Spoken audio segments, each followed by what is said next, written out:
at least ngoba uyakhala ngokuthi bekwenzeka mekudlula emagaraji kuyiwe enkonzweni wena uzithengela uswidi wakho udle lesikhwameni. Mhlambe yini ngabe beyenza lokho? Inkinga yami ukuthi imali bengisuke nginganayo kahle hle.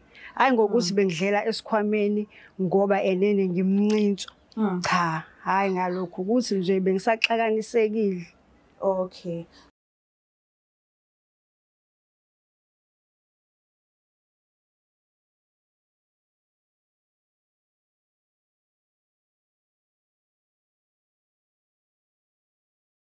Ngiyanibingelela lonke ababukeli beBlack Life TV kuhlelo esilibiza ngokuthi Enough is Enough. Igama lami nguStufuza Dlangamandla Zulu.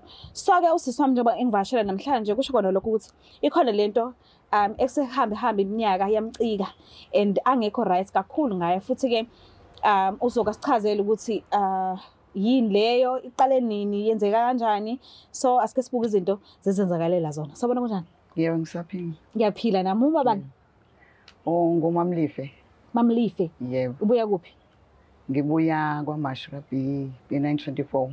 Okay, ukhulele khona vele? Yebo, ngizalelwe khona kodwa ngikhulele eMlazi. Kodwa high school ngifunda khona la kaMasha eNhlakanipho. Oh, okay, then waya eMlazi. So eMlazi uma esethula umuzi khona. Oh, all right. Ngicela ke ungilandise nje kabanzi ukuthi yini leyo ngekho right ngayo. Iqale nini? Iqala kanjani? Kwenzakalani? Enkingeni enginazo. Yes, lento esizele nje njengamanje. Into esizele la nginenkinga ngomngani wami onenkinga ezimxaka kakhulu. Yes. So ngifuna ukuthi sibonisane ngoba ngibona kubalekile ukuthi angene okholweni ngoba nami ngathi nenkinga ngabona ukuthi uNkulunkulu yena obalekile. Ukuthi senkonzweni inkonzo iyakwazi ukududuza umuntu. Unokubanjwa istress ngaso sonke isikhathi. So umngani wami ngalesikhathi ngimtshela lo nkinga engathi uyamukela ukuthi sihambe senkonzweni naye. Okay. So sasonta-ke sayisontweni sihambe senkonzweni ngendlela efanelekile. Ngimgibelisa ngimprovide ngayo yonke into ayidinga umngani wami. Ukudla, i-transport, umnikelo everything umngani wami oyixakekile enenkinga enzima. Okay. Sonke isikhathi sibamba iprayer, sivakashela nomngani wami kube kuhle. Uhlala ude kangakanani nawe? Mhlawumbe udlule imiza u7 umngani wami ukusuka ekhaya. Nijwayelene nje kakhulu nizixoxelana nezinto eziqinile. Sijwayele, yebo sijwayelene kakhulu ukuthi sikhulume izinto eziqinile ngoba sikhule unyaka uwodwa nenyanga iyodwa futhi kushiyana ngama-date. Oh, okay. So nisuka ekudeni vele niyazana. So ekudeni siyazana nje khona la kaMasha. Okay. Mhlawumbe ke ngokomkhuleko noma ukuya enkonzweni into oyincele ebeleni kubazali wakhula nayo noma nawe uyithola usu-attenda nje inkonzo sowumdala nje so uqala ukuba nje nezinkinga njengomuntu wesifazane? In fact into engayisho nje ukholo nje into engazalwa nayo isizwe nje ekhaya. Okay, bakuyakholwa nje into ekhona nje even nehlobo nje ukukholwa nje into endala nje ngoba even nomalume nawe yombishop azohamba ushiye emhlabeni. Oh, okay. So ke umngani lo bekwenzakalani ngaye? Ukhule enayo imfundiso yokukholwa noma into ayixoshe ngendlela nje ngoba nakho wena usumbonisa mhlawumbe okungcono asambe nisesontweni?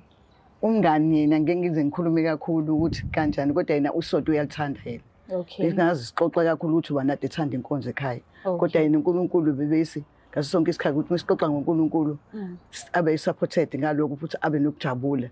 Hayi leso sikhathi siye ngama-holiday so senkonzweni. Sibuye si-right ngezwi laNkulunkulu nje ngentshomelo yamfundisi. Okay.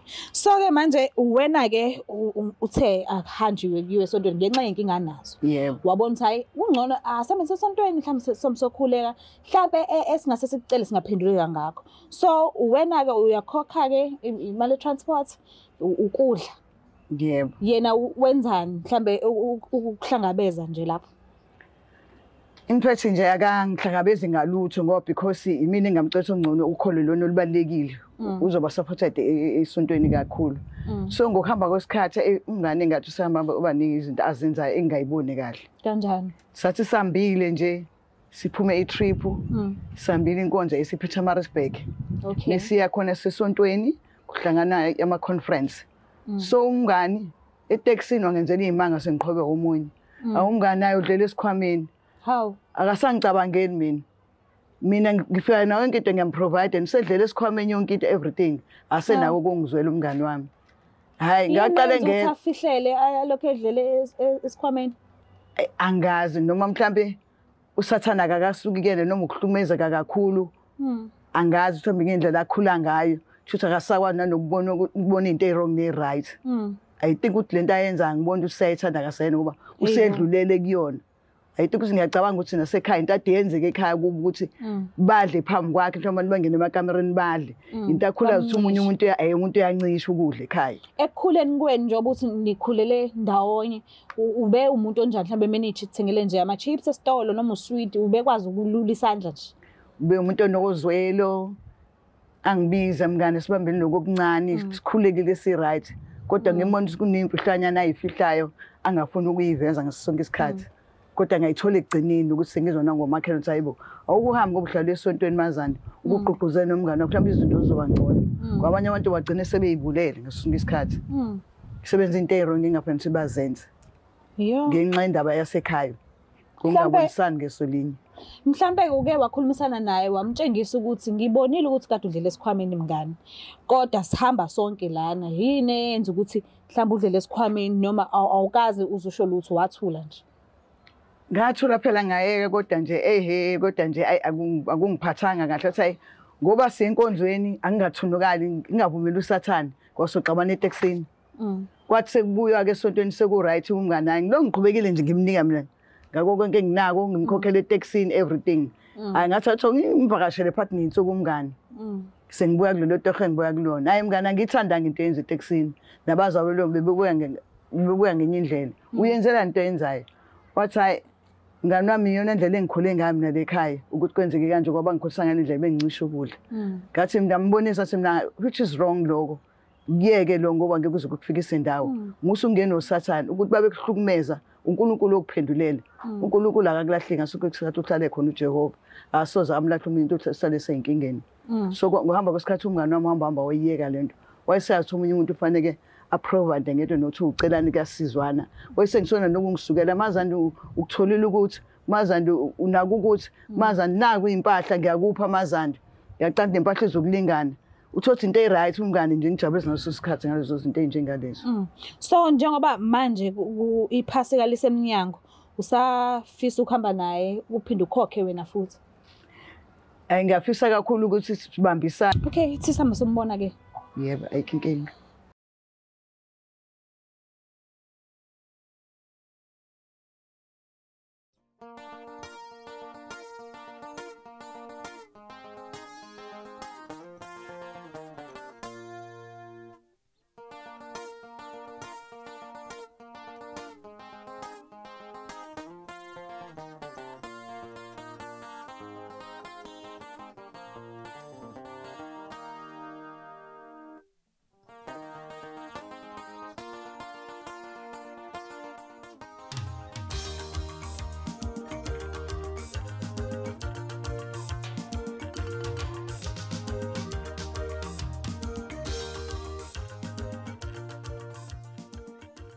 Sawubona kunjani? Ngisaphila wena? Ngiyaphila nami ngumamtolo mina kwaNdlela. Ngihamba nanangu sisi uyamazi? Ngiyamazi. Umazela kuphi? Umngane wami sikhule naye nje. Oh, okay. Shuthi umazi nje ngaphandle nangaphakathi. Yebo. Nomndeni wakhe. Oh, okay. Sihamba lana ke ngaphansi kohlelo la Black Life TV elithi Enough is Enough. Akekho right. Ungichazelile ukuthi nazana kanjani, nazana kusuka nini and uke waqhamakwa nokuthi okungcono hambani nonke nemkhulekweni niyokhonza. Ngenxa yokuthi uke wamsherela into ngekho right ngayo empilweni yakho wabona ukuthi mhlambe kungcono uma ngaya esontweni uhambe naye. So ngalokho uthi kuningi nje bekulokho kwenzeka. So ngiyacela ukuthi uneze isikhathi sakho umuze ukuthi uthini, ukhala ngani, kwenzenjani, mhlambe leyo nto ingasolveka kanjani ukusuka manje kuya phambili. Ngiyacela umlaleli nje ukuthi ufuna ukuthini. Ngiyabonga. Ngikuzifuna naye. Mngane wami engifuna ukukhuluma mngane wami nini kukodwa nje ukuthi sekwanele manje wangitshela inkinga zakho ngakuzwela nenyembezi zakho kwabuhlungu kumina ngakuthatha ngakufaka esontweni yebo isonto wakwazi ukukhuleka kuyona izinto zaba right Saqhubeka sayibamba impilo nawe. Njengithi sekwanele there is enough now. Hayi ungigilile sisi. Bengazi anti mina udlele ephaketheni. Ngaso sonke isikhathi awukwazi ukungicabangela mina ngempilo yami ukuthi nami nje bengikhonkokotha nje ngemali yami. Nami ngizama ngendlela yami ngoba ngiyabhadanisa mina. Nengibuye ematokhweni nami ukuthi sikwazi sihambisa isontweni, ukwazi ukuthola usizo ngoba uNkulunkulu ubalekile. Uyakwazi ukuzola umunye umuntu mangabe nenkinga. Angisho ukuthi mhlawumbe kanjani kodwa engathi bengazi kanti mina ngisiza umuntu kanti ngisiza uSathane. Angisho ukuthi kanjalo. Ngoba nawe usho ukuthi ucabangela wena nangendlela yakho, mina ukwazi ungicabangela ukuthi nami ngikwazi ukucabanga nomndeni wami. So angisazi fanele ngenze njani ngawe. Angazi ukuthi thini ngaloko ngcono nawe iqala lakhe impilo. Ungcono mhlawumbe lokho okwenza kumina mhlawumbe lokho sakwazi kwabanye abantu kwami ukwenza kumina ngibona ukuthi ngisilima sakho. Kanti mina ngikuzwele inkinga enadunazo. Ukuthi sambeni sekholweni ngoba ukholweni umuntu akuthola ukusizakala ngaso sonke isikhathi manje umuntu enenkinga.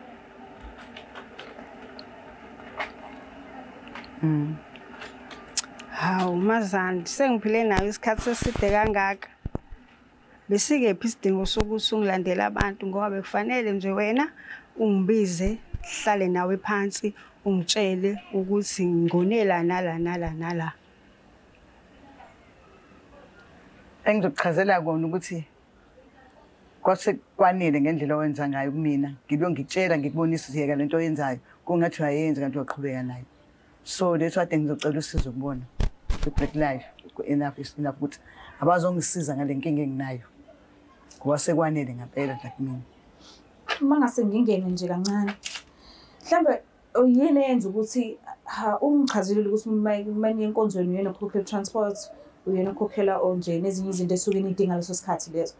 Mhlambe yini eyenza ukuthi athi esekukhavile ngala wena ungamhlangabezi nokuncanyana ke.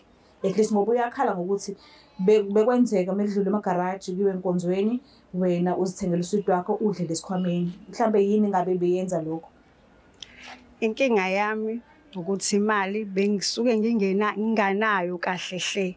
Hayi ngokuthi bengidlela esikhwameni ngoba enene ngimncinco. Cha, hayi ngalokho ukuthi nje bengisaxakanisekile. Okay. So bucabanga ukuthi lawo masenti lawo mhlambe angeke kuze kwenele mengabe kuthiwa ukufaka niwasebenzise noba u2. Oh ukuthi sihlanganise naye. Bengakucabanganga ke lokho ke ngisho ukuthi nami ngibhede lapho. Ngangacabanga ukuthi fanele enene sihlanganiselana. So uzizwa kanjani ke manje nje bese khulume kanje? Ukuthi hayi use right ubelokho enaka nje ukuthi hayi so ngesikhathi wena udlela wedwa udlela ephaketheni kanti yena uyakhipha nje uzizwa kanjani ngoba echaza kanjalo? Hayi ngiyajabula ngoba ukwazile enene ukungibiza angitshela into engaphakathi kuyena ukuthi enene yini inkinga yakhe nami ngoba sesho kanjena nami ke sengizofunda ukuthi ngishintshe. Okay, usafisa ukuqhubeka uhambe naye imkhuleko enkonzweni?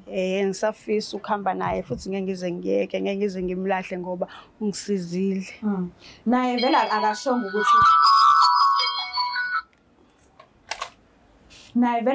ukuthi ufuna amamiliyoni. Akashongo kanjalo kodwa okuncane nje just ukuhlangabeza bekhona uswidi kwakuthiwa u2 owodwa wakho kube wodwa nawo wakho. Because uyachaza isayidini lakho ukuthi uyazama ukusiza and nawe uyayibhatanisela umuntu ohlanganisayo ngokuchaza kwakhe. So angathokozela kwakuthiwa uncane kangakanani ungabuye ngakuwenayo ngoba uyachaza ukuthi usafisa ukuhambe naye imkhuleko uye naye enkonzweni. So mhlambe ayimapha amazwi ongamshiya nawo abonisayo ukuthi okay uyalibona iphutha lakho asekubonisa lona and uyalivuma awunayo inkinga so uzoshintsha kusuka la siya phambili. Mazandi ngiyaxolisa ngalokho engikwenzile ukuthi masambe nawe ngingakhiphi lutho. Kodwa kusukela manje siyale sengizokwazi ukuthi enene ngifake nami isenti masambile saye enkonzweni. Ngoba usungisize kakhulu. Ngalokho ke ngithi ngicela ungixolele ngeke ngize ngiphinde futhi. Uzizwa kanjani ngamazwi akho? Yeah, ngiyam-understanda njengomuntu okholwayo, umuntu kaNkulunkulu. Ngazi umuntu uyathethelelwa. Ngizomxolela njengomngani wami. Okay, so sayimisela ukuthi niqhubeke nihambe nonke. Sayimisela ngoba inkonzo ibalulekile, uNkulunkulu ubaluleke kakhulu. Kube yena okwazi ukusolve inkinga esinazo. Okay. Nakulungile ke. Ngiyabonga kakhulu ngesikhathi sakho nje osiphe sona, siyabonga. Bonga nami. Mbukela lapha ekhaya niyazibonela nani ukuthi hambe kanjani. Sesize safika ke emagcina la ekhaya and asilwisanga ngosiyami. Ubeke nje konke etafuleni ukuthi wakuveza ukuthi ubeyitshela ukuthi kuncane kakhulu kanti lokho okuncane lokho usisinawo ubekudinga kwathiwa bekuncane kangaka. Ngicela ukuthi lapha emakhaya njengoba seyemaphasikeni nje usamncishana abafethu.